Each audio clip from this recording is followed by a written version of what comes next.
You already know what it feels like. The post goes up, and for the next 20 minutes, you're somewhere between present and somewhere else. Half in the conversation, half watching a number. The likes come in, and something in you settles, briefly, into a quiet that feels like enough. Then the quiet fades, and you reach for the phone again. Or it is not a phone. It is the meeting where you said something smart and watched someone nod. And you replayed that nod on the drive home. Or it is the grade, the compliment, the promotion, the message from someone whose opinion you have decided matters. The specific relief of being seen in the right way by the right person. And then it fades. It always fades. And you reach for the next one. I am not going to tell you that needing approval is weakness. I am not going to tell you that confidence means not caring what anyone thinks. Both of those things are wrong. And they are the exact oversimplification that keeps people stuck, because they mistake a neurological pattern for a character flaw and offer judgment where understanding is what's needed. What I am going to tell you is what this actually is. Not vanity, not generic insecurity, not something a better morning routine will fix. It is a learned survival response. Built early, reinforced constantly, operating in your nervous system with the same precision and compulsion as any other addiction. Because neurologically, it is one. By the end of this video, you will understand exactly how it was built, why it keeps running regardless of your conscious intentions, and what the actual work of changing it looks like. Not as a concept. As a practice, you can begin today. Riley is 26 and lives in Los Angeles. Last night, she posted a video that took 4 hours to make. 2 hours filming, 2 editing, 37 minutes rewriting the caption, until it felt honest enough, but not so honest, it felt exposed. She pressed publish at 9:47 p.m. and put the phone face down on the nightstand. She picked it up at 9:49 p.m. By midnight, the video had done well. She read every comment, went to sleep feeling, in the language she uses, privately seen.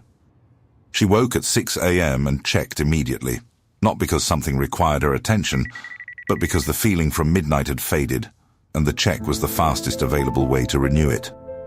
This is the part Riley does not talk about in her content. Not the creating, but the monitoring. The 17 checks before noon. The specific tightness that arrives when a post underperforms. She deleted Instagram twice. Both times reinstalled within 4 days because the absence felt worse than the monitoring. A directionless unease, like a signal looking for a frequency and finding nothing. What Riley calls her career, her therapist calls her primary regulation strategy. They are both right. Dominic is 31 and lives in Chicago. 3 weeks ago, he was promoted. His director said his name with a warmth that Dominic registered in his body before he registered it in his mind. By Thursday, it was gone. Not the title, the feeling. By Thursday, he was already calculating what the next achievement would need to be, already feeling the familiar low hum of insufficiency that the promotion had temporarily silenced. He mentioned this to a friend over drinks. The friend said, "That's just ambition, man." Dominic laughed.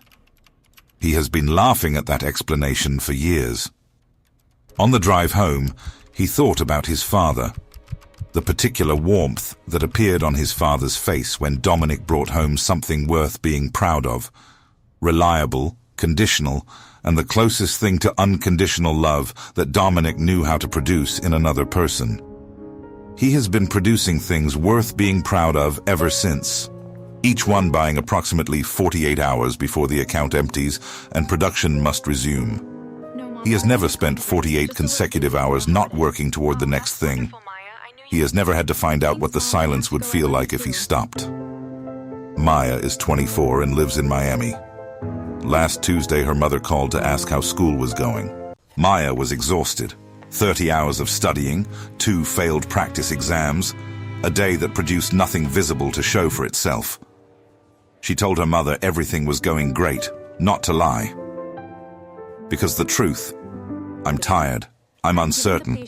I don't know if I chose this for the right reasons. Would have produced something in her mother's voice that Maya has spent her entire life arranging circumstances to prevent. Her parents came from Brazil with $200 and an unwavering belief that education was the door. Maya is the proof that the door can be opened. She knows this. She feels the weight of being proof every single day. What she does not say to anyone is that she cannot remember the last time she made a decision about her own life that was not, at its root, a calculation about someone else's reaction. What specialty to pursue? Not what calls to her. What will make her parents proud? What to say in rounds? Not what she thinks. What will make the attending nod? Maya is not performing. She has simply never learned that performing and existing are different things. Because for as long as she can remember, they have been the same. 3 people, 3 cities, 3 completely different versions of the same architecture. You are not watching them from a safe distance. You are watching from inside your own version of this. The flavor of approval you reach for is different. The story that makes it feel necessary is different. But the structure, the reaching, the brief relief, the fading, the reaching again, that structure is not theirs alone. Roy Baumeister, the most cited living social psychologist, spent decades documenting what he identified as the fundamental human need to belong. His conclusion: the need for social acceptance is not a preference. It is a biological drive, as primary as hunger, as consistent as the need for physical safety. The nervous system monitors one question above all others from birth: am I accepted by the group? Because for most of human history, exclusion from the group was not social discomfort. It was death. And the brain, which evolves over millennia rather than decades, has not received the update that says approval is no longer a survival condition. It is still treating it like one. This is why Riley's 17 checks before noon are not a discipline problem. Her nervous system is running a survival scan. The dopamine of a positive notification is the neurochemical equivalent of, you are still in the group, you are still safe. And the anxiety of the underperforming post is the ancient alarm, the group may be withdrawing. Respond. This is why Dominic's 48-hour shelf life on achievement is not ingratitude. His nervous system learned that approval was not freely given. It was produced. Produced things have expiration dates. When production stops, the alarm fires. He is not ambitious in the way his friend described. He is managing a threat signal that has been running since he was 9 years old. Gabor Mate, a physician and trauma researcher, offers the framework that makes all of this fully visible. Every compulsive behavior, regardless of surface content, is an attempt to solve an emotional problem that has no other available solution. The phone check, the achievement, the performance of competence in a hospital rotation. All of them answers to the same question: how do I make this feeling stop? The feeling, in every case, is some variant of, I am not safe, I am not enough, I am not certain I am wanted here. Maya learned that feeling before she learned to name it. Not because her parents were wrong to believe what they believed, but because in that household, the equation was clear. Your value is what you produce. Your belonging is conditional on your performance. The way to keep the love safe is to keep the performance visible. She has been performing ever since, not from choice, from the absence of any learned alternative. In the 3rd century AD, a former slave named Epictetus taught philosophy in a small school in northwestern Greece. He had been born into slavery. His master once twisted his leg deliberately, testing how much pain a person could endure without complaint. Epictetus looked at him calmly and said, "You are going to break it." The master continued. The leg broke. Epictetus said, "Did I not tell you?" He was eventually freed and became one of the most influential philosophers in Western history. What he taught was built on one distinction. Some things are within our power. Everything else is not. What is within our power is limited to one domain: our own judgments, our own responses, our own chosen values. Everything outside that, other people's opinions, their approval, their reactions, is simply not ours to control. Spending the energy of a life trying to control what was never controllable is not ambition. It is the definition of suffering. Riley has built an entire identity around something she cannot control. The response of strangers to content she makes at midnight. Dominic has structured his existence around the temporary approval of people who will retire and be replaced. Maya has chosen her life's direction based on an expression on her mother's face that belongs entirely to her mother and says nothing reliable about Maya's actual path. None of them are weak for doing this. All of them were taught to do exactly this by environments that had no other language for love. Epictetus did not say, "Stop wanting to be loved." He said, "Stop outsourcing your sense of worth to a domain you cannot govern." Because the person who requires external approval to feel safe will spend their entire life in managed anxiety. Always one bad review, one silent room, one unreturned message away from the alarm. Most content about validation gives you permission to want less approval. This gives you something different, a protocol for rebuilding the internal source that makes external approval optional rather than essential. 3 layers. The first makes the pattern visible in real time. The second builds what Epictetus was describing, an internal reference point independent of any external signal. The third addresses the specific moment the addiction is loudest, which is not when you are ignored. It is when you are praised. The first layer begins with a practice Riley resisted for 2 weeks before she tried it. Once per day, she chose the 30 minutes before opening any platform, she sits with a physical notebook and completes one sentence. Today I'm going to, and I would do it even if no one ever knew. Not a goal. A values declaration made in the absence of any audience. The execution is genuinely difficult, because for people whose sense of self has been calibrated to external response, the question of what they would do if no one were watching produces, at first, a specific blankness. Not lack of ideas, lack of a self that exists independent of being witnessed. Riley stared at the blank page for 11 minutes the first morning. On the third day she wrote, "I would make the video about my grandmother, the one I've been thinking about for 2 years and never made, because I don't know if anyone would care about it." She didn't make it that day, but the idea existed for the first time in a space that had nothing to do with reception. Hers before it was anyone else's. That sequence, hers first, then offered, is the exact reversal of how she had been operating for 5 years. Alongside this, once per week, Dominic conducts a source audit.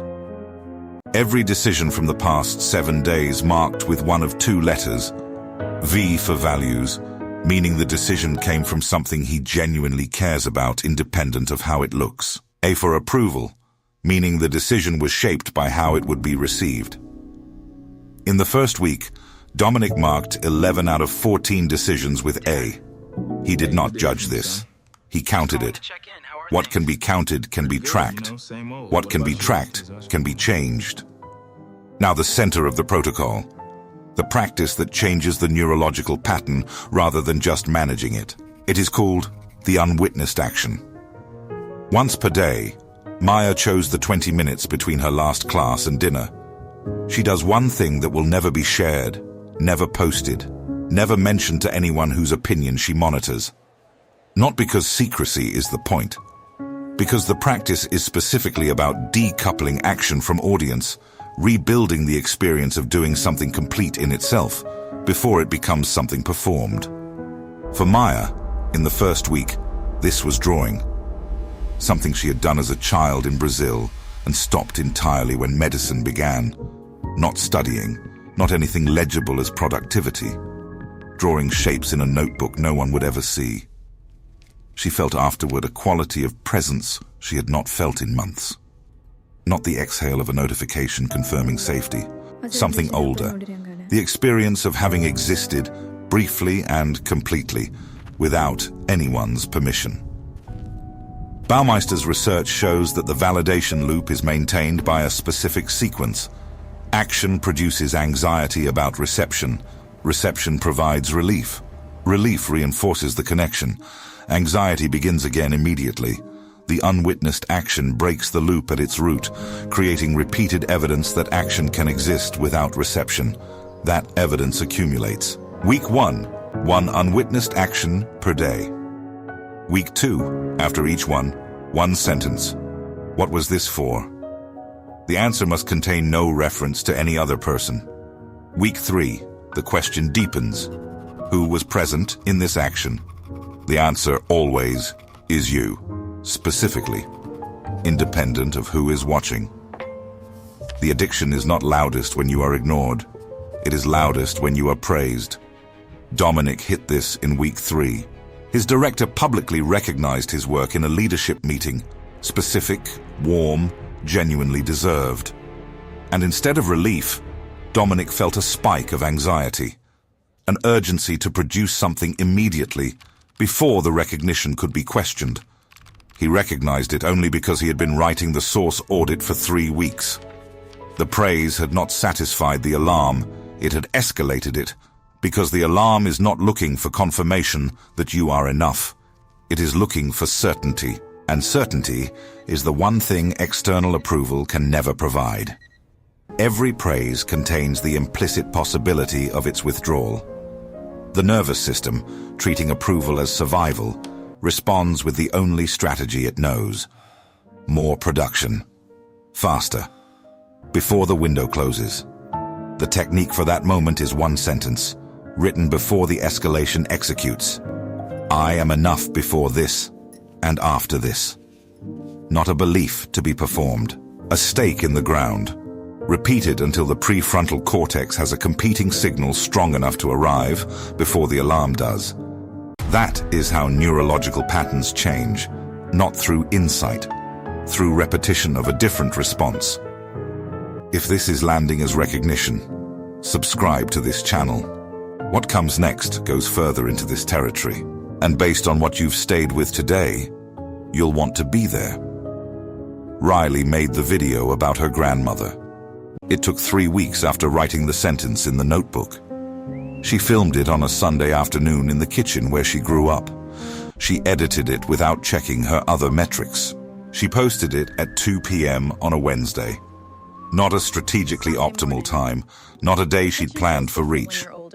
It was the most watched video she had ever made. She did not find out until the following morning, because the night she posted it, for the first time in 5 years, she put the phone down and did not pick it up until she was ready. Not because she had stopped caring, because the video existed as hers before it existed as anyone else's. And that sequence changed what the response meant. Information rather than verdict. Welcome rather than necessary. Dominic stopped working on Sundays. 6 Sundays so far. The first 2 were uncomfortable. The hum arrived Saturday evening and didn't leave until Monday. He sat with it, named it, did not produce anything to silence it. By the 4th Sunday, something had shifted. Not the hum. The hum was still there.